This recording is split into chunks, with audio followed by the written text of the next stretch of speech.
আজকে আমরা যে বিষয়টা নিয়ে আলোচনা করব সেটা হচ্ছে কনসেপ্ট অফ ইকোসিস্টেম। আমরা এনভায়রনমেন্টাল জিওগ্রাফি যখন পড়েছিলাম তখন কনসেপ্ট অফ ইকোসিস্টেম বা ইকোসিস্টেমের একটা বিস্তৃত আলোচনা, ইকোটন, কমিউনিটি, নানা রকম অনেক কিছু, function of ecosystem, structure of ecosystem ইত্যাদি দেখেছিলাম। এইবারের সিলেবাস অনুযায়ী সেখানে রয়েছে, যেমন আগের দিন পড়ালাম যেটা কনসেপ্ট অফ বায়োস্ফিয়ার, তেমনি রয়েছে কনসেপ্ট অফ ইকোসিস্টেম। আজকের তাহলে আলোচনার বিষয়বস্তু হচ্ছে কনসেপ্ট অফ ইকোসিস্টেম। আমরা শুধুমাত্র কনসেপ্ট অফ ইকোসিস্টেমের মধ্যেই সীমাবদ্ধ থাকব, খুব বেশি বিস্তৃত আলোচনার দিকে যাব না। তাহলে আমি একটা প্রেজেন্টেশনটা বার করি।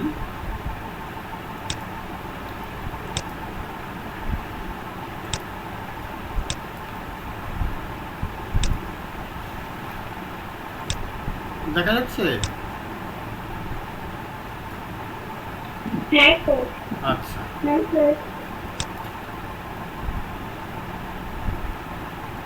কনসেপ্ট অফ ইকোসিস্টেম আমাদের ইউনিট 2 বায়োজিওগ্রাফিতে রয়েছে। তার মধ্যে 7 নম্বর টপিকটা concept of biosphere, ecosystem, biome, ecotone, community, niche, succession আর ইকোলজি। এই কটা কনসেপ্ট আছে। আমরা প্রত্যেকটা ক্লাসে একটা বা দুটো করে কনসেপ্ট এগুলো পড়ে এটাকে টপিকটাকে শেষ করবো। আমি 7, 8, 9 এই 3টে টপিক পড়াবো, আর আরডি স্যার বাদ বাকি 10, 11, 12 3টে টপিক আছে, সেই আরডি স্যার 3টে টপিক পড়াবেন।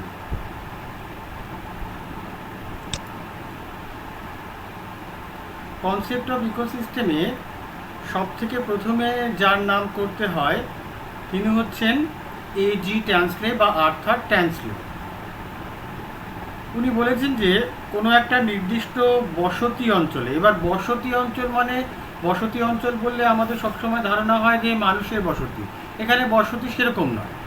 এখানে বসতি বলতে প্রাণী, উদ্ভিদ যে অঞ্চলটাতে বসবাস করছে সেই রকম একটা অঞ্চলটাকে বসতি অঞ্চল বা হ্যাবিট্যাট বলা হয়। সেই হ্যাবিট্যাটের ওপরে বসবাসকারী জীবগোষ্ঠী, সেটা প্রাণী হতে পারে, উদ্ভিদ হতে পারে বা উভয়ই হতে পারে, একে অপরের সাথে বা প্রত্যেকের সাথে এবং ওই যে নির্দিষ্ট অঞ্চলে বসতির কথা বলা হচ্ছে সেই নির্দিষ্ট অঞ্চলে যে অ্যাবায়োটিক কম্পোনেন্ট আছে বা নন লিভিং কম্পোনেন্ট আছে, সেই নন লিভিং কম্পোনেন্টগুলোর মধ্যেও পারস্পরিক ইন্টারাকশন হয় এবং বায়োটিক কম্পোনেন্টের সাথে এই নন লিভিং বা অ্যাবায়োটিক কম্পোনেন্টেরও একটা ইন্টারাকশন হয়। এই যে ইন্টারাকশন, অর্থাৎ কোনো একটা নির্দিষ্ট অঞ্চলে বসবাসকারী জীবগোষ্ঠীর একে অপরের সাথে আর ওই অঞ্চলের জড় উপাদানগুলোর সাথে একটা ইন্টারাকশন বা আন্তঃক্রিয়া হয়, সেটাকেই বলা হচ্ছে ইকোসিস্টেম। সেই কারণে সারা পৃথিবীতে আমরা যদি দেখি, সারা পৃথিবী কিন্তু একটা ইকোসিস্টেম। আবার এই ইকোসিস্টেমের মধ্যে ছোট ছোট ইকোসিস্টেমও লক্ষ্য করা যায়। বিজ্ঞানী এজি ট্যান্সলে 1935 সালে তার এই ইকোসিস্টেম সম্পর্কিত ধারণাটা প্রবর্তন করেন এবং ইকোসিস্টেম যে কথাটা বা শব্দটা, এই ইকোসিস্টেম শব্দটাও ব্যবহারও তিনি কিন্তু প্রথম করেন। এবার দেখে নেওয়া যাক যে ইকোসিস্টেম বলতে আমরা কি বুঝি বা ইকোসিস্টেমের সংজ্ঞাটা কি। ইকোসিস্টেমের সংজ্ঞাটা এক একজন জীববিজ্ঞানী এক এক রকমভাবে দিয়েছেন। সেই কারণে প্রত্যেকের সংজ্ঞা কিছু না কিছু আলাদা। যেমন ওডাম দিয়েছেন, ট্যান্সলে দিয়েছেন, লিন্ডেম্যান দিয়েছেন। তাদের প্রত্যেকেরই সংজ্ঞাতে কিছু না কিছু বৈশিষ্ট্য খুঁজে পাওয়া যায়। যে একটা সংজ্ঞা খুব ভালো, একটা খারাপ, সেরকম নয়। প্রত্যেকের সংজ্ঞাতে কিছু না কিছু বৈশিষ্ট্য রয়েছে। যদি আমরা প্রথমে এজি ট্যান্সলের সংজ্ঞাটা দেখি 1935 সালে, উনি বলেছেন যে বাস্তুতন্ত্র হলো একটি ক্রিয়ামূলক যে ক্ষেত্রে পারস্পরিক পরিবেশের অন্তর্গত সজীব আর অজৈব উপাদানগুলি একত্রে পরস্পরের ওপর ক্রিয়া প্রতিক্রিয়া করে। বাস্তুতন্ত্র হলো একটি ক্রিয়ামূলক যে ক্ষেত্রে পারস্পরিক পরিবেশের অন্তর্গত সজীব আর অজৈব উপাদানগুলো, সজীব অর্থাৎ লিভিং আর অজৈব উপাদান হচ্ছে নন লিভিং বা অ্যাবায়োটিক, একত্রে পরস্পরের উপরে বা পরস্পরের সাথে ক্রিয়া প্রতিক্রিয়া করে তাকেই তিনি বাস্তুতন্ত্র বলেছেন। A particular category of physical system consisting of organism and inorganic components in a relatively stable equilibrium, open and of various size and kind. বিভিন্ন রকম সেটা হতে পারে, তার আকৃতিগত বিস্তৃতি এক এক রকম হতে পারে। যদি ধরা যাক আমরা সুন্দরবন অঞ্চলের ম্যানগ্রোভ ইকোসিস্টেমের কথাটা ভাবি, তাহলে আমাদের যদি ম্যাপের কথাটা দেখি, ওয়েস্ট বেঙ্গল আর বাংলাদেশের কিছু অংশ নিয়ে এই সুন্দরবন ইকোসিস্টেম। কিন্তু তার পরিপ্রেক্ষিতে যদি আমরা সাভানা বায়োম বা সাভানা ইকোসিস্টেমের কথা ভাবি, সেটা আফ্রিকার যে বৃষ্টি অরণ্য আর সাহারা মরুভূমির মাঝের যে বিশাল অঞ্চল, সেই অঞ্চলটা জুড়ে আছে। তাহলে আকৃতিগত বা সাইজগত দিক থেকে তাদের পার্থক্য থাকতে পারে, তাদের বৈশিষ্ট্যগত কিছু পার্থক্য থাকতে পারে, প্রাণী উদ্ভিদ প্রভৃতির মধ্যেও পার্থক্য থাকতে পারে। যাই হোক না কেন, প্রত্যেকটা এক একটা ইকোসিস্টেম। যেমন লিন্ডেম্যান বা রেমন্ড লিন্ডেম্যান 1942 সালে বলেছে যে বাস্তুতন্ত্র হচ্ছে এক পরস্পর অধীন এবং গতিশীল জৈবিক, ভৌতিক ও রাসায়নিক অবস্থা। Ecosystem is a interdependent and dynamic condition of biological, physical and chemical matter. উনি এটা অন্যভাবে ব্যাখ্যা করেছেন পারস্পরিক ক্রিয়া প্রতিক্রিয়াটাকে। এবার দেখে নেওয়া যাক ইপি ওডাম 1963 সালে তার সংজ্ঞাতে কি বলেছেন। কোনো একটা নির্দিষ্ট অঞ্চলে সমগ্র জীবকুল প্রাকৃতিক পরিবেশের সঙ্গে ক্রিয়া প্রতিক্রিয়ার মাধ্যমে একটা একক গড়ে তোলে বা ইউনিট, এবং যার মধ্যে শক্তি প্রবাহ, এনার্জি ফ্লো মাধ্যমে সুস্পষ্ট খাদ্য রীতি বা খাদ্য খাদক সম্পর্ক গড়ে ওঠে। এই খাদ্য খাদক সম্পর্কটা যখনই গড়ে উঠছে, এই খাদ্য খাদক সম্পর্কটা গড়ে ওঠাটাও কিন্তু ইকোসিস্টেমের একটা বৈশিষ্ট্য। এবং জীব ও অজৈব উপাদানের মধ্যে পদার্থের বিনিময় ঘটে। পদার্থের বিনিময় কিভাবে ঘটে? পদার্থের বিনিময় এখানে শক্তি হিসেবে ঘটে, তাকেই বলা হচ্ছে বাস্তুতন্ত্র। Any unit that includes all of the organisms in a given area interacting with the physical environment so that a flow of energy leads to clearly defined trophic structure, TROPHIC, trophic structure, biotic diversity and material cycles within the ecosystem is an ecological system of ecosystem. তাহলে এখানে বক্তব্যটা বা আলোচনার ক্ষেত্রটা একটু অন্যভাবে উনি করেছেন। এখানে উনি শক্তি প্রবাহের কথা বলেছেন বা এনার্জি ফ্লোর কথা বলেছেন, যেটা খাবারের মাধ্যমে হবে বা খাদ্য রীতি অনুযায়ী গড়ে উঠবে। খাদ্য খাদক সম্পর্কের কথা বলেছেন, ট্রপিক লেভেলের কথা বলেছেন। তাহলে ওডামের আলোচনার ক্ষেত্রটা আরও বেশি বিস্তৃত। এবার এই বিস্তৃত কেন হলো সেটা ভাবতে গিয়ে যদি দেখা যায়, আমরা দেখব যে ট্যান্সলে যিনি প্রথম ইকোসিস্টেমের সংজ্ঞাটা দিলেন সেটা 1935 সালে। তখন বিজ্ঞানের যে সামগ্রিকতা বা বিস্তার বা ক্ষেত্রগুলো যতটা লিমিটেড ছিল, 1963 সালে সেই ক্ষেত্রগুলোর বিস্তার অনেক বেশি ঘটলো, অনেক বেশি ঘটে গেছে, অনেক বিভিন্ন আবিষ্কার হয়েছে, বিভিন্ন বিষয়ে মানুষ জানতে পেরেছে।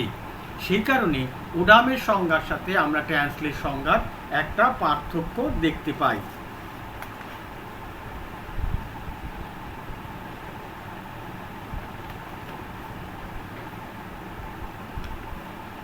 Smith has summarized common characteristics of most of the ecosystem as follows.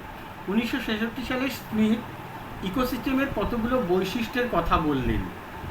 এই বৈশিষ্ট্যগুলোকে তিনি পারস্পরিক কতগুলো নাম্বারিংয়ে সাজালেন এবং নাম্বারিংয়ে সাজানোর পরে তিনি দেখালেন যে এই বৈশিষ্ট্যগুলো প্রত্যেকটা ইকোসিস্টেমের মধ্যে কিন্তু বর্তমান।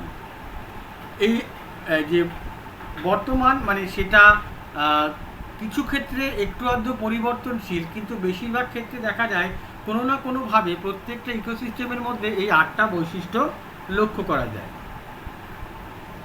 ওডামও তার আলোচনার ক্ষেত্রে পরবর্তীকালে তার এই কিছু বৈশিষ্ট্যের কথা উনি বলেছেন।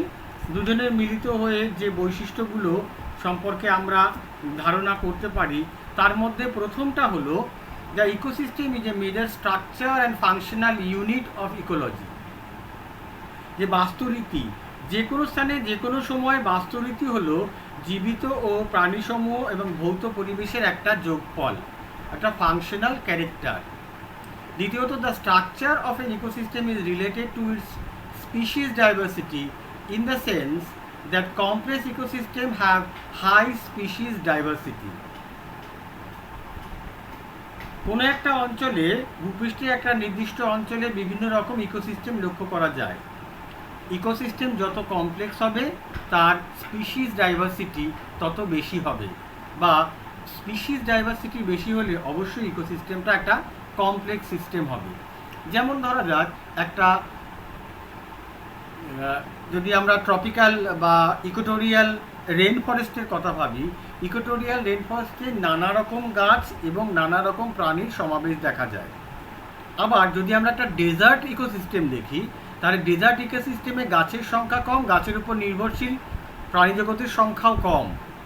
ফলে সিম্পলিসিটি, ডেজার্ট ইকোসিস্টেম যতটা কমপ্লেক্স তত হচ্ছে আমাদের rain forest ecosystem. The function of ecosystem is related to energy flow and material cycle within and outside of the system. যে বাস্তুতন্ত্রের যে কার্যাবলীতে আমরা যে প্রাকৃতিক অবস্থা বা এনার্জি ফ্লো বা মেটেরিয়াল সাইকেলের কথাটা দেখতে পাই, বা জিনিসটা দেখতে পাই, মেটেরিয়াল সাইকেল বা এনার্জি ফ্লো দেখতে পাই, সেই এনার্জি ফ্লোটা বাইরে থেকেও আমাদের ইকোসিস্টেমের মধ্যে আসতে পারে, সংযুক্ত হতে পারে, আবার ইকোসিস্টেমের মধ্যেও এই এনার্জি ফ্লো বা মেটেরিয়াল সাইকেলটা লক্ষ্য করা যেতে পারে।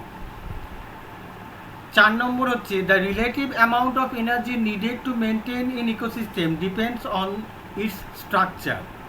The relative amount of energy needed to maintain an ecosystem depends on it's structure. Complex ecosystems added less energy to maintain themselves. এখানে কমপ্লেক্স ইকোসিস্টেম মানে খাদ্যের সংখ্যা বেশি, স্পিসিস ডাইভার্সিটি বেশি, উৎপাদক বিভিন্ন রকম। ফলে একটা উৎপাদক থেকে খাদ্য প্রবাহটা যত তাড়াতাড়ি হয়, একটা সিম্পল ইকোসিস্টেমে কিন্তু খাদ্য প্রবাহ হতে গেলে অনেকটা সময় লেগে যায় বা অনেকটা বেশি ব্যবস্থাপনা করতে হয়। সেই কারণে কোনো একটা ইকোসিস্টেমকে মেনটেন করতে গেলে যে এনার্জিটা দরকার হয় সেটা ইকোসিস্টেমের কমপ্লেক্সিটি বা সিম্পলিসিটির উপরে নির্ভর করে। Young ecosystems develop and change from less complex or more complex ecosystem through the process called succession. যে ইকোসিস্টেমটা গড়ে উঠছে সেই ইকোসিস্টেমটা পরিবর্তনশীলতা বেশি পরিমাণে লক্ষ্য করা যায়। অর্থাৎ কোনো একটা ইকোসিস্টেম গড়ে উঠতে হলে বিভিন্ন রকম অ্যাডাপ্টেশন, বিভিন্ন রকম পারস্পরিক সহযোগিতার প্রয়োজন হয়। এই পারস্পরিক সহযোগিতার সাথে অ্যাডাপ্টেশন প্রসেসটা সিম্পল বা নতুন ইকোসিস্টেমে যতটা লক্ষ্য করা যায়, কমপ্লেক্স ইকোসিস্টেমে ততটা লক্ষ্য করা যায় না। কমপ্লেক্স ইকোসিস্টেম একটা স্টেবল ইকোসিস্টেম এবং এই ইকোসিস্টেমটা সহজে পরিবর্তনশীল নয়।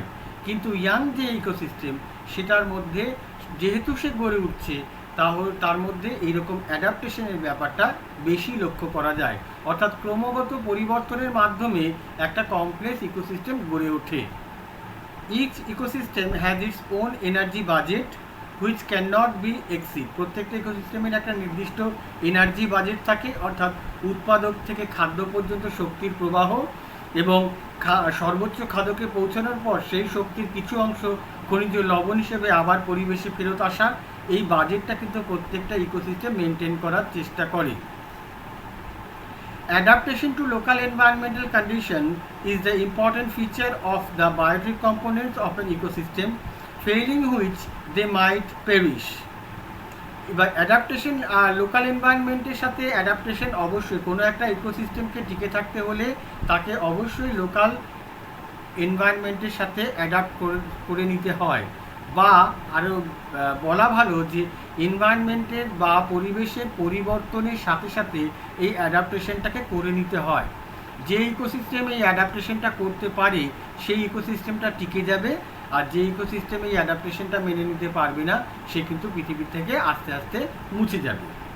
The function of every ecosystem involve the series of cycle, as for example water cycle, nitrogen cycle, oxygen cycle, etc. যেটাকে আমরা বলছি বায়োজিওকেমিক্যাল সাইকেল, হাইড্রোলজিক্যাল সাইকেল ইত্যাদি। হাইড্রোলজিক্যাল সাইকেলের মাধ্যমে জলের প্রাপ্তি এবং না প্রাপ্তি বা অপ্রাপ্তির বিষয়টা নির্ভরশীল। নাইট্রোজেন, অক্সিজেন, ফসফরাস ইত্যাদি যে সাইকেলগুলো আছে সেই সাইকেলগুলো হচ্ছে গাছের খাদ্য বা খনিজ পাওয়ার যে প্রবণতা বা খনিজ পাওয়ার যে চেষ্টা তার উপর প্রভাব বিস্তার করে। কার্বন ডাইঅক্সাইড আর অক্সিজেনের আদান প্রদানের মাধ্যমে অক্সিজেন সাইকেলটা নিয়ন্ত্রিত হয়। This cycles are driven by energy, অবশ্যই প্রত্যেকটা সাইকেলই কিছু না কিছু এনার্জি ব্যবহার করে থাকে। A continuation or existence of ecosystem demand exchange of material or nutrients and to and from the different components. কোনো একটা এক্সিস্টেন্স ইকোসিস্টেম প্রত্যেকেই কিন্তু একটা এনার্জি চায়, কারণ এনার্জি ছাড়া ইকোসিস্টেম নিয়ন্ত্রিত হয় না, যেটাকে আমরা শক্তি প্রবাহ হিসেবে জানি, যেটাকে আমরা ট্রপিক স্ট্রাকচার হিসেবে জানি, যেটাকে আমরা ফুড পিরামিড হিসেবে জানি, যেটাকে আমরা ফুড চেন, ফুড ওয়েভ হিসেবে জানি। প্রত্যেকটাই এনার্জি ট্রান্সফার বা ইকোসিস্টেমের মধ্যেকার খাদ্য খাদকের একটা সম্পর্ক। সেই সম্পর্কটা বা এনার্জির ডিমান্ডটা সবসময় ইকোসিস্টেমের মধ্যে থাকে, সেটা খাবারেরই হোক বা নিউট্রিয়েন্টই হোক, যে কোনো রকম এনার্জির ডিমান্ড কিন্তু প্রত্যেকটা ইকোসিস্টেমেই রয়েছে। এবার দেখা যাক কী ধরনের ইকোসিস্টেম বা টাইপস অফ ইকোসিস্টেম, ইকোসিস্টেমটাকে কভাগে ভাগ করা যায় বা কী কী রয়েছে। প্রথমত আমরা যদি ইকোসিস্টেমকে দেখি তাহলে একটা আর্টিফিশিয়াল বা ম্যানমেড, আর একটা হচ্ছে ন্যাচারাল ইকোসিস্টেম। ন্যাচারাল ইকোসিস্টেম, প্রত্যেকটা ইকোসিস্টেমই সাধারণত ন্যাচারাল ইকোসিস্টেম, তবে বর্তমানকালে বিজ্ঞানের প্রযুক্তিগত উন্নতির মাধ্যমে মানুষও কিন্তু কিছু কিছু ইকোসিস্টেম তৈরি করছে। ধরা গেল যে একটা প্যাডি ফিল্ডও কিন্তু যে 3 মাস ধরে প্যাডিটা মাটিতে থাকছে বা ধান গাছটা মাটিতে থাকছে, সেই সময় সে কিন্তু নিজের মতো করে একটা ইকোসিস্টেম তৈরি করে, এবং এই ইকোসিস্টেমটা তৈরি করার ক্ষেত্রে মানুষের একটা ভূমিকা আছে, কারণ সে গাছটা লাগাচ্ছে, জলের যোগান দিচ্ছে, খাবারের যোগান দিচ্ছে। কিন্তু ন্যাচারাল ইকোসিস্টেমের ক্ষেত্রে এর কোনো ভূমিকায় মানুষের কোনো ভূমিকা নেই। উপরন্তু প্রতিটি মানুষই কোনো না কোনো ন্যাচারাল ইকোসিস্টেমের একটা পার্ট। এই ন্যাচারাল ইকোসিস্টেমকে আবার দুটো ভাগে ভাগ করা যাচ্ছে, একটা হচ্ছে টেরেস্ট্রিয়াল বা স্থলজ ইকোসিস্টেম, আরেকটা হচ্ছে অ্যাকোয়াটিক বা জলজ ইকোসিস্টেম। টেরেস্ট্রিয়াল ইকোসিস্টেমকে আমরা কতগুলো ভাগে ভাগ করতে পারি, এখানে 3টে ভাগ দেখানো আছে। এছাড়া আমরা আরও ভাগ করতে পারি, যেমন forest ecosystem, grassland ecosystem, desert ecosystem. আমরা বিশেষ করে যে তুন্দ্রা ইকোসিস্টেম বা সাভানা ইকোসিস্টেম, এগুলো গ্রাসল্যান্ড ইকোসিস্টেম হলো। গ্রাসল্যান্ড ইকোসিস্টেম আবার দু রকমের, একটা হচ্ছে টেম্পারেট গ্রাসল্যান্ড, একটা হচ্ছে ট্রপিক্যাল গ্রাসল্যান্ড ইকোসিস্টেম। দুভাগে ভাগ করলাম কেন গ্রাসল্যান্ড ইকোসিস্টেমটাকে? কারণ এক্ষেত্রে প্রাণী আর উদ্ভিদগত বৈশিষ্ট্যটা আলাদা। ডেজার্ট ইকোসিস্টেমও আবার নানা রকম হতে পারে, hot desert, cold desert. Hot ডেজার্টের যে ইকোসিস্টেমের বৈশিষ্ট্য সেটা কোল্ড ডেজার্টে থাকবে না। আবার ফরেস্ট ইকোসিস্টেম, ট্রপিক্যাল রেন ফরেস্টের বৈশিষ্ট্য একরকম, বোরিয়াল ফরেস্টগুলোর ইকোসিস্টেমের বৈশিষ্ট্য আরেক রকম।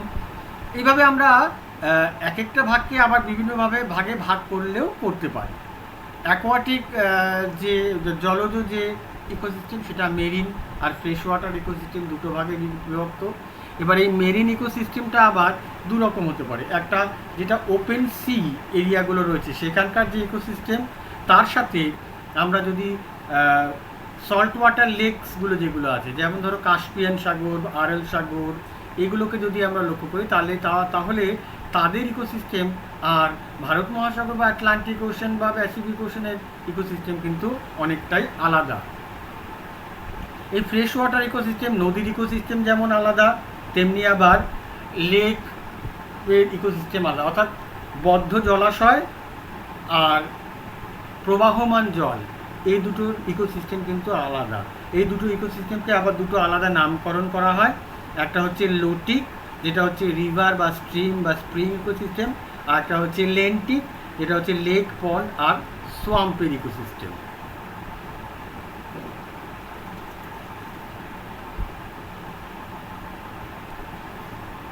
এবার দেখেছি ন্যাচারাল ইকোসিস্টেম বা প্রাকৃতিক যে বাস্তুতন্ত্র হচ্ছে সেই প্রাকৃতিক বাস্তুতন্ত্র। প্রাকৃতিক বাস্তুতন্ত্র হচ্ছে স্বাভাবিক বা প্রাকৃতিক উপায়ে সৃষ্টি হয়েছে যে বাস্তুতন্ত্র, তাকে বলা হচ্ছে প্রাকৃতিক বা ন্যাচারাল ইকোসিস্টেম। এর পেছনে মানুষের কোনো ভূমিকা নেই। এই বাস্তুতন্ত্র বা এই ইকোসিস্টেম আবার দুটো ভাগে বিভক্ত। একটা হচ্ছে স্থলজ ইকোসিস্টেম বা টেরেস্ট্রিয়াল ইকোসিস্টেম। পৃথিবীর স্থলভাগে অবস্থিত বাস্তুতন্ত্রগুলো এর মধ্যে আছে, বা এগুলোকে আমরা হ্যাবিটেটও বলতে পারি। এই বাস্তুতন্ত্রকে হ্যাবিটেট অনুযায়ী কতগুলো ভাগে ভাগ করা যায়। এখানে যা রয়েছে ফরেস্ট, গ্রাসল্যান্ড আর ডেজার্ট ইকোসিস্টেম। এছাড়া আমরা ফরেস্ট, গ্রাসল্যান্ড, ডেজার্ট ইকোসিস্টেম ছাড়াও tundra, taiga, savanna, temperate grassland ইত্যাদি ভাগেও ভাগ করতে পারি। 2 নম্বর হচ্ছে অ্যাকোয়াটিক ইকোসিস্টেম। জলভাগে গঠিত বাস্তুতন্ত্রকে জলজ বাস্তুতন্ত্র বলে। বাসস্থান বা হ্যাবিটেট অনুযায়ী এটা আবার দু প্রকার। যেমন যদি মিষ্টি জল, যেটা যে জল পান করা যায়, ফ্রেশ ওয়াটার, সেই ফ্রেশ ওয়াটার একটা ইকোসিস্টেম হতে পারে। আর একটা হতে পারে যে সল্ট ওয়াটার যে ইকোসিস্টেম, সেই সল্ট ওয়াটার ইকোসিস্টেমও হতে পারে। ফ্রেশ ওয়াটার ইকোসিস্টেম আবার দুটো ভাগে বিভক্ত, যেটাকে একটাকে বলা হচ্ছে লোটিক আর একটা বলা হচ্ছে লেন্টিক। প্রবাহমান জল যেমন নদী অথবা স্প্রিং, এই অঞ্চলগুলোতে যে বাস্তুতন্ত্র আছে সেটা হচ্ছে আমাদের লোটিক বাস্তুতন্ত্র। আর অপরদিকে পুকুর, বিল, হ্রদ ইত্যাদিতে যে স্থির জলে যে বাস্তুতন্ত্র, তাকে বলা হচ্ছে লেন্টিক বাস্তুতন্ত্র বা লেন্টিক ইকোসিস্টেম। সি যে সামুদ্রিক বা মেরিন যে ইকোসিস্টেম, সেই ইকোসিস্টেমটাকেও আবার বিজ্ঞানীরা দুটো ভাগে ভাগ করেছেন। একটা হচ্ছে শ্যালো মেরিন ইকোসিস্টেম, অগভীর সমুদ্রের বাস্তুতন্ত্র, আর একটা হচ্ছে গভীর সমুদ্রের বাস্তুতন্ত্র বা ডিপ মেরিন ইকোসিস্টেম। এর সাথে দেখে নিই যে আর্টিফিশিয়াল যে ইকোসিস্টেম আছে, সেই আর্টিফিশিয়াল ইকোসিস্টেমটা কীরকম। পরিকল্পিত বা অপরিকল্পিত, যেভাবেই হোক না কেন, মানুষের দ্বারা সৃষ্টি বাস্তুতন্ত্রকে কৃত্রিম বাস্তুতন্ত্র বলে বা আর্টিফিশিয়াল ইকোসিস্টেম বলে। এই বাস্তুতন্ত্রের যে ইকুইলিব্রিয়াম বা সাম্যতা, এটা প্রায় বিঘ্নিত হয়। যেমন একটা ফিল্ডের বা ইকোসিস্টেম, ফিল্ড মানে হচ্ছে সেটা প্যাডি ফিল্ড, হুইট ফিল্ড, যাই ফিল্ড হতে পারে। একটা শহরের একটা ইকোসিস্টেম, একটা অ্যাকোরিয়ামের মধ্যে যে ইকোসিস্টেমটা, সেই ইকোসিস্টেমটাও কিন্তু একটা আর্টিফিশিয়াল ইকোসিস্টেম।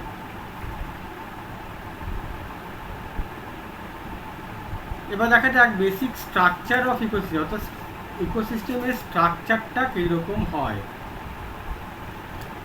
এটাকে আমরা কম্পোনেন্ট হিসেবেও আলোচনা করতে পারি, অর্থাৎ প্রত্যেকটা ইকোসিস্টেম কতগুলো কম্পোনেন্ট নিয়ে তৈরি। সেই কম্পোনেন্টগুলোকে আমরা যদি দেখি তাহলে আমরা স্ট্রাকচারটা দেখতে পাবো। এইভাবে আমরা কম্পোনেন্টগুলো যদি দেখি তাহলে আমরা স্ট্রাকচারটা বুঝতে পারব। বাস্তুতন্ত্রের যে কম্পোনেন্টগুলো বা কোনো একটা ইকোসিস্টেমের যে কম্পোনেন্ট, সেই কম্পোনেন্টগুলোকে আমরা দুটো ভাগে ভাগ করতে পারি।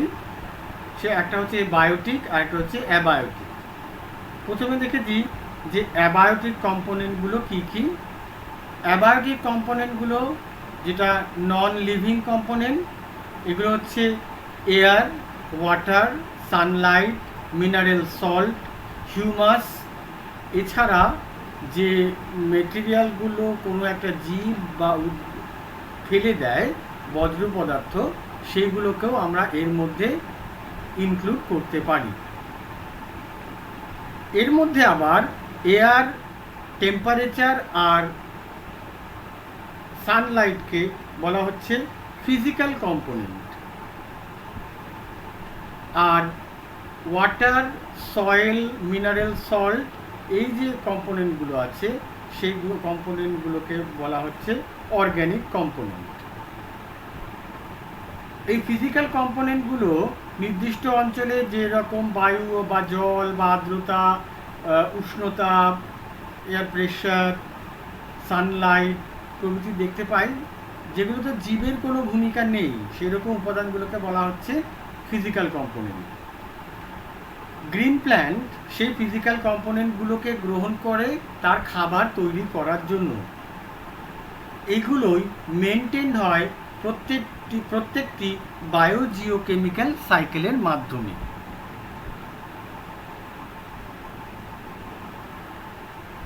এরপরে রয়েছে ইনঅর্গানিক কম্পোনেন্ট বা অজৈব উপাদান যেগুলো আছে। বাস্তুতন্ত্রের যে অজৈব উপাদান সেগুলো জল, খনিজ লবণ আর মাটিকে বোঝায়। জল ছাড়া কোনো জীব বাঁচতে পারে না। প্রোটোপ্লাজমে প্রায় 70 থেকে 80% জল, অর্থাৎ আমাদের শরীরের প্রতিটি কোষে যে প্রোটোপ্লাজম আছে সেই প্রোটোপ্লাজমের 70 থেকে 80% জল। এছাড়া গ্রিন প্ল্যান্ট তার খাবার তৈরি করার জন্য জলটাকে একটা র মেটেরিয়াল হিসেবে ইউজ করে। প্রত্যেকটা জীব, যে সে মাটিতে বসবাস করুক বা মাটির উপরে বসবাস করুক, তাদের বেঁচে থাকার জন্য জল একটা অপরিহার্য অংশ। আর এই জলটা মেনটেন হয় কোনো একটা ইকোসিস্টেমে হাইড্রোলজিক্যাল সাইকেল বা ওয়াটার সাইকেলের মাধ্যমে। আর যে খনিজ লবণগুলো দরকার হচ্ছে খাবার তৈরি করার জন্য গাছের, সেগুলো মেনটেন হয় বায়োজিওকেমিক্যাল সাইকেলের মাধ্যমে। এরপরে দেখে নেওয়া যাক যে বায়োটিক কম্পোনেন্টগুলো বা অর্গ্যানিক কম্পোনেন্ট যেগুলো আছে সেই অর্গ্যানিক কম্পোনেন্টগুলো কী কী। সেটা হচ্ছে মরে যাওয়া কোনো একটা প্রাণীর দেহাবশেষ, সেটাকে বলা হচ্ছে হিউমাস, জীবের পরিত্যক্ত বর্জ্য পদার্থ ইত্যাদিও কিন্তু খাবার তৈরি করার ক্ষেত্রে একটা গুরুত্বপূর্ণ ভূমিকা পালন করে। এরপরে বায়োটিক কম্পোনেন্ট, নানা রকম উদ্ভিদ, প্রাণী আর মাইক্রো অর্গানিজম হলো কোনো একটা ইকোসিস্টেমের বায়োটিক কম্পোনেন্ট। বায়োটিক কম্পোনেন্টগুলোকে আবার দুটো ভাগে ভাগ করতে পারি আমরা, সেটা হচ্ছে অটোট্রপ আর হেটেরোট্রপ। আর আরেকটা ভাগ যেটাকে বলা হচ্ছে ডিকম্পোজার বা ডিকম্পোজার বা যেগুলোকে বলা হচ্ছে মাইক্রো অর্গানিজমস। অটোট্রপ কোনগুলো? অবশ্যই যারা নিজের খাদ্য তৈরি করতে পারে, গ্রিন প্ল্যান্ট, অ্যালগি, যে অর্গানিজম ফটোসিনথেসিস করতে পারছে সেই রকম। Chemosynthetic bacteria, photosynthetic bacteria, algae, grasses, moss, shrub, herb, tree, যারা নিজেদের খাবার নিজেরা তৈরি করতে পারে তাদেরকেই বলা হচ্ছে অটোট্রপ কম্পোনেন্ট বা প্রডিউসার। হেটেরোট্রপিক কম্পোনেন্ট হচ্ছে তারাই যারা খাবারের জন্য অটোট্রপিক কম্পোনেন্টের ওপর বা প্রডিউসারের ওপর নির্ভর করে আছে। বাস্তুতন্ত্রের অন্তর্গত যেসব জীব খাদ্য উৎপাদনে অক্ষম এবং খাদ্যের জন্য উৎপাদকের উপর নির্ভরশীল, তাদেরই কিন্তু আমরা বলছি হেটেরোট্রপিক কম্পোনেন্ট বা কনজিউমার।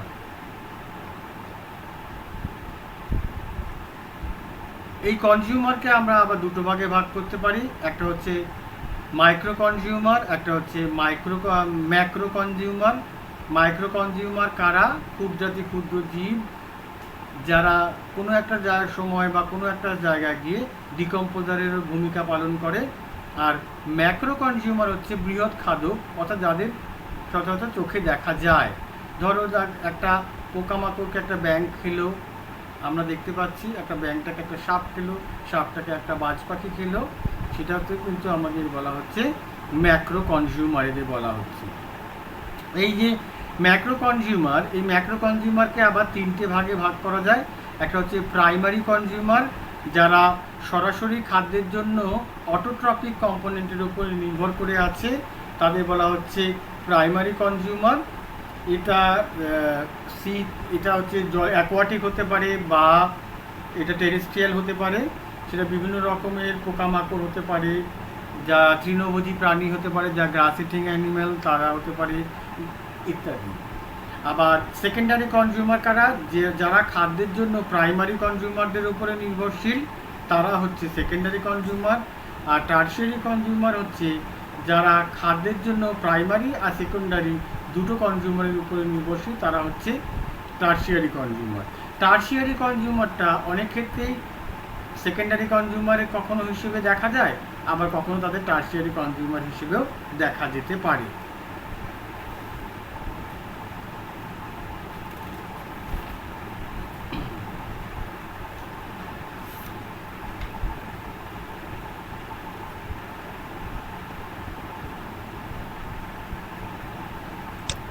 বলো, এতক্ষণ যেটুকু পড়া হলো তার মধ্যে কোনো প্রশ্ন আছে কিনা?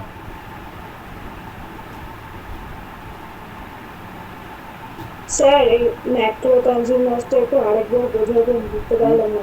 ম্যাক্রো? হ্যাঁ, এক্ষুনি যেটা বোঝালেন। হ্যাঁ, ম্যাক্রো কনজিউমার। হ্যাঁ হ্যাঁ।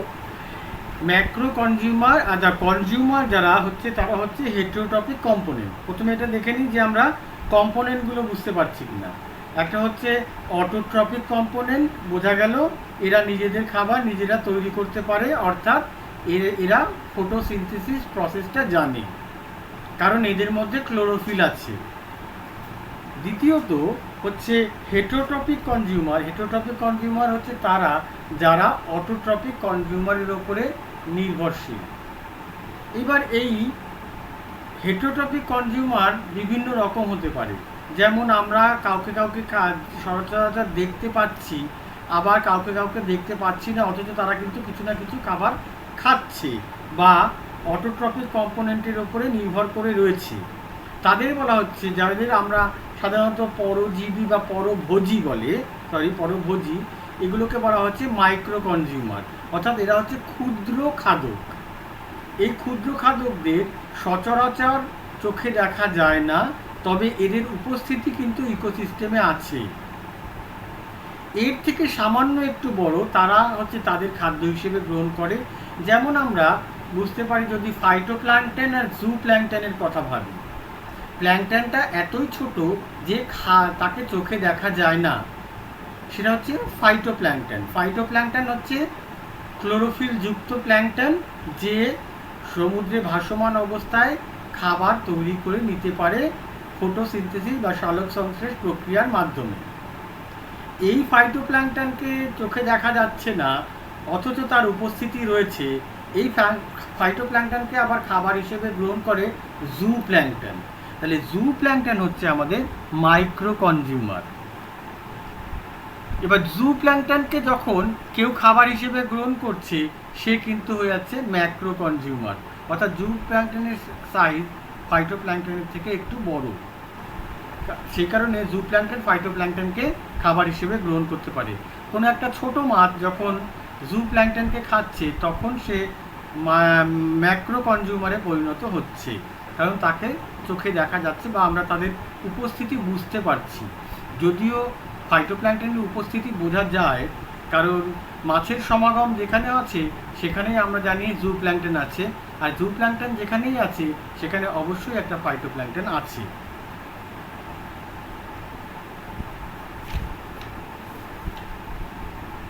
আর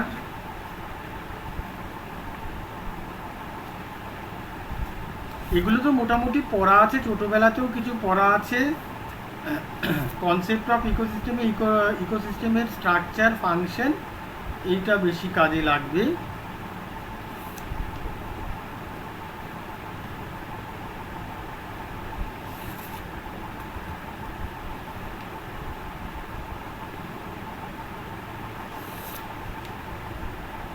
আর কি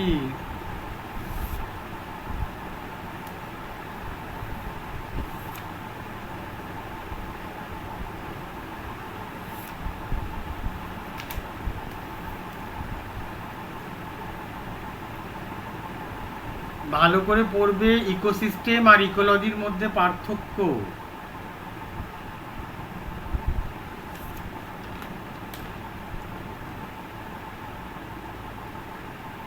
5 নম্বরে আসতে পারে discuss the concept of ecosystem in brief. তখন কিন্তু প্রত্যেকটা জিনিসই লিখতে হবে, অথচ ছোট করে লিখতে হবে।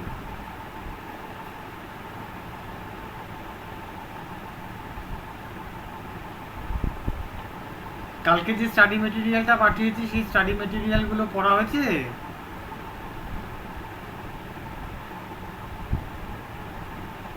স্যার পুরোটা হয়নি। পড়তে শুরু করো, কারণ হ্যাঁ স্যার। পরীক্ষার বিষয়টা যদি সামনে চলে আসে তাহলে সময়টাও তো কম, তখন কিন্তু আমাদের মনে রাখতে হবে যে আমাদের দুটো সেমিস্টারের পড়াটা পড়তে হবে। হ্যাঁ স্যার। সেই জন্য যতটা সহজ যেগুলো রয়েছে সেগুলো পড়ে ফেল আস্তে আস্তে। স্যার ওই যে আপনি ডিফারেন্সটা বললেন ওটা কত মার্কসের আসতে পারে? এটা 5 নম্বরে আসতে পারে, যদি ডিফারেন্স যেগুলো ইকোলজি আর ইকোলজি ইকোসিস্টেম। আর ইকোসিস্টেম। ইকোলজিটা আমি এখনো পড়াইনি, পড়াবো, তখন বুঝতে পারবি যে ইকোলজি আর ইকোসিস্টেমের পার্থক্যটা। এই ওকে স্যার। প্রশ্নটা আসতে পারে, ইকোলজি আর ইকোসিস্টেমের মধ্যে কি ডিফারেন্স আছে। Okay sir. আর স্যার 10 মার্কসের মতো কি কোয়েশ্চেন আসবে? 10 মার্কসের মধ্যে এই কনসেপচুয়াল বিষয় থেকে প্রশ্ন আসার সম্ভাবনাটা একটু কম। আরও যে টপিকগুলো রয়েছে, যেমন বিভিন্ন বিষয়গুলো, ধর ইকোলজিক্যাল সাকসেশন, নিশ, তারপরে হচ্ছে ইকোটন, কমিউনিটি ইত্যাদিগুলো, আমরা যেমন আগে এনভায়রনমেন্ট পড়তে গিয়ে কমিউনিটি পপুলেশনগুলো পড়েছিলাম। আগের আমি স্লাইডটা খুলে দেখছিলাম যে আমি আগের বার কী কী পড়িয়েছি, সেখানে দেখলাম পপুলেশন, কমিউনিটি ইত্যাদিগুলো আমি পড়িয়েছি। সেই ইকোসিস্টেমের যে স্লাইডগুলো, সেই স্লাইডগুলো দেখলে পরে এখন তোদের আবার মনে পড়ে যাবে যে হ্যাঁ, আগের বছরে আমরা একটা ইকোসিস্টেমটাকে খুব ডিটেলে আলোচনা করে পড়েছিলাম। কিন্তু এখানে দেওয়া রয়েছে concept of biosphere, concept of ecosystem, এইরকম। এখান থেকে সাধারণভাবে বড় প্রশ্ন বিভিন্ন টপিকগুলোকে মিলিতভাবে দিতে পারে। আর এতটা যতটা পড়া হলো, এই যদি আমরা প্রেজেন্টেশনটা আবার লক্ষ্য করি, তাহলে দেখব যে আমাদের যদি ইকোসিস্টেম সম্পর্কে লিখতে দেয়, তাহলে আমাদের প্রথমে ইকোসিস্টেমের একটা ইন্ট্রোডাকশন দিতে হবে। ইকোসিস্টেমের ইন্ট্রোডাকশন দেওয়ার পরে 3-4টে ডেফিনেশন দিতে হবে। 3-4টে ডেফিনেশন দেওয়ার পরে এই বৈশিষ্ট্যগুলো লিখতে হবে, শ্রেণীবিভাগটা লিখতে হবে। এখানে হচ্ছে টাইপস আর স্ট্রাকচার একসাথে আছে। বিভিন্ন ধরনের ইকোসিস্টেমের টাইপ এটা, আর বিভিন্ন ইকোসিস্টেমের স্ট্রাকচারটা কেমন হয়, সেই স্ট্রাকচারটা হচ্ছে এইটা হচ্ছে তার স্ট্রাকচার। তাহলে টাইপগুলো বলার পরে স্ট্রাকচার যদি এই পুরো আলোচনাটা যদি লিখতে দেয়, তাহলে এটা 10 নম্বরে হয়ে যাবে বলে মনে হয়। এই প্রেজেন্টেশনটা আমি তোদের মেলে পাঠিয়ে দেবো। Okay sir. আর বাংলায় যারা পড়ছি তাদের আমি হোয়াটসঅ্যাপে অথবা মেলে, আমার ফোনটাতে ক্যাম স্ক্যানারটা বুঝতে পারছি না, কারণ ওখান থেকে কোনো মেল হচ্ছে না, বুঝতে পারছি না, সেই কারণে ওটা আমি হোয়াটসঅ্যাপেই বাংলাটা পাঠিয়ে দেবো। Okay sir. আর আগের দিন আমরা কনসেপ্ট অফ বায়োস্ফিয়ার ওটা তো পাঠিয়েছি, আজকে আমি ইকোসিস্টেমের এই ব্যাপারটা পাঠিয়ে দেবো। আর যারা ইংলিশে পড়াশোনা করছি, চন্ডিমা ছাড়া, বিদিশা বা নার্গিস, তারা কি পড়াশোনা করেছিস? বিদিশা, বি দাস, সে কোথায়? হ্যাঁ স্যার। পড়েছিস? হ্যাঁ স্যার পড়ছি। না, সত্যি কথা বলাটা ভালো। এখন তো প্যান্ডেমিক সিচুয়েশন, এখন সত্যি কথাটা বলা যেতেই পারে। এখানে কেউ চোখ গরমও করবে না, কেউ বকাও দেবে না। স্যার, হুম। স্যার বলছিলাম যে জীবমণ্ডলের বৈশিষ্ট্য তো মাত্র 3টে আছে স্যার। মানে জীবমণ্ডলের ওই পিডিএফটা পাঠিয়েছিলেন না কালকে, ওটা হ্যাঁ, আমি হ্যাঁ। পড়ছিলাম, তো ওটা দেখলাম যে 3টেই আছে, তো ওটাই কি এনাফ? মানে ওটা শুধু ওটাই মানে পড়লে হবে তো? জীবমণ্ডলের বৈশিষ্ট্য 3টে আছে, তাই তো? হুম। আচ্ছা, আমি আরো দেখি। আমি তো একটা বই থেকে পাঠিয়েছি, এটা হচ্ছে চন্দন সুরভি দাসের যে বইটা আছে, সেই বইটা থেকে আমি আচ্ছা। পাঠিয়েছি। হুম। আরও কিছু আমার এক স্টুডেন্ট আছে, ওই রামমোহন কলেজে পড়ায়, ও আমাকে কিছু পাঠাবে মেটেরিয়াল। ওর কাছে কিছু বই আছে আলাদা, সেই বইটা আমি দেখি, যদি তার মধ্যে থাকে আমি তাহলে তোদের দিয়ে দেবো, ঠিক আছে? আচ্ছা স্যার। ঠিক এগুলো আছে। কিন্তু প্রত্যেকটা তোরা ফোন থেকে পড়তে অসুবিধা হলে যদি মনে হয় একটু লিখে নিবি, বা কাউকে দিয়ে যদি প্রিন্ট আউট করিয়ে নিতে পারিস তাহলেও হয়, কারণ ফোনে পড়তে গেলে কিন্তু মাথা যন্ত্রণা করবে। স্যার লিখে নিচ্ছে এর জন্য। হ্যাঁ, লিখে হ্যাঁ নিতে স্যার, পারলে তো লিখে ভালোই নিন। হয়। হ্যাঁ। লিখে নিলে একটু পড়াও হবে সাথে সাথে, এই জন্য। হ্যাঁ স্যার। এমনিতে তো পড়তে বসবি না। আচ্ছা, আরেকটা অন্য কথা বলি, সেটা হচ্ছে যেটা পপুলেশন আর সেটেলমেন্টে দেখলাম মোটে দুজন। আমার মনে হয় দুজন থেকে কোনো লাভ নেই। তাদের জন্য একটা গোটা ক্লাস আমাদের বা পুরো বিষয়টাকে আমাদের করতে হবে। সেই জন্য তাদের বলছি, তারা যদি পপুলেশনে শিফট করে ভালো হয়। তানহার, কি বলছিস? স্যার ঠিক আছে, আমি বলছিলাম তো অনেকজন থাকবো। না, নেই আজকে। আমি তো দেখলাম মধুমিতা দিয়েছে আর তুই দিয়েছিস, আর তো কেউ দেয়নি। তিনজন মতো দিয়েছে, মানে ক্লাস আগের দিন ক্লাসে 4 জন ছিল। হ্যাঁ, আর চারজন ছিল তো। এখন এবার কি তিনজন। হচ্ছে, সবাই সিলেবাসটা দেখে ভাবছে তাহলে কি হচ্ছে, আমরা যদি একটা, আমরা তো ওইভাবে জোর করতে পারছি না, কিন্তু আমাদেরও তো একটা লিমিটেশন আছে। হুম, আহ, স্যার। আমাদের তো লোকজন এখন দেখ, দেবদীপ স্যার, ঝন্টু স্যার কেউ আর নেই এখন। ওরা তো অন্য জায়গায় জয়েন করেছে, ফলে আমাকে পাঞ্চালিদিকে আর শুভশ্রীকে বেশিটা পড়াতে হবে। সে কারণে আমাদের ওই পপুলেশন জিওগ্রাফিটা যদি সেটেলমেন্টে কেউ না থাকে, তাহলে আমি পাঞ্চালিদিকে বলবো যে পপুলেশন জিওগ্রাফির কিছু পোর্শন আমাকে দিতে, আমি সেগুলো পড়াবো তাহলে। ঠিক আছে স্যার, তাহলে পপুলেশন নিয়ে নিবো। আচ্ছা, তাহলে তোরা ওটা পাঞ্চালিদিকে একটুখানি বলে দিস যে তোরা পপুলেশনটা নিচ্ছিস। ম্যামকে এমনি মেসেজে বলবো তো? না, একটা ইমেল করতে হবে, পারবি? হ্যাঁ হ্যাঁ, মানে এইটা নেবো সেটার জন্য জাস্ট লিখে দেবো, হুম, যে চেঞ্জ আমি করে। সেটেলমেন্ট জিওগ্রাফির পরিবর্তে আমি পপুলেশন জিওগ্রাফিটা নেব ডিএসসি হিসেবে। স্যার মেল করতে হবে তো? হ্যাঁ। আচ্ছা স্যার, ওকে স্যার। ঠিক আছে। তাহলে সেটেলমেন্টটা স্যার ইকোসিস্টেমের পড়ার মধ্যে ইচ্ছা ছিল। আমাদের কি কোনো, হ্যাঁ? সেটেলমেন্টটা পড়ার ইচ্ছা ছিল কিন্তু হ্যাঁ, সেটা বুঝতে পারছি, সেই জন্যই সেই জন্য নিয়েছিলি। কিন্তু কি করা যাবে এখন, একটা দুজনের জন্য পুরো বিষয়টা কি করা, তো সেই জন্যই। ঠিক আছে স্যার, আমি ম্যামকে মেল করে দেবো। ঠিক আছে, তাহলে তাহলে আর কোনো প্রশ্ন আছে?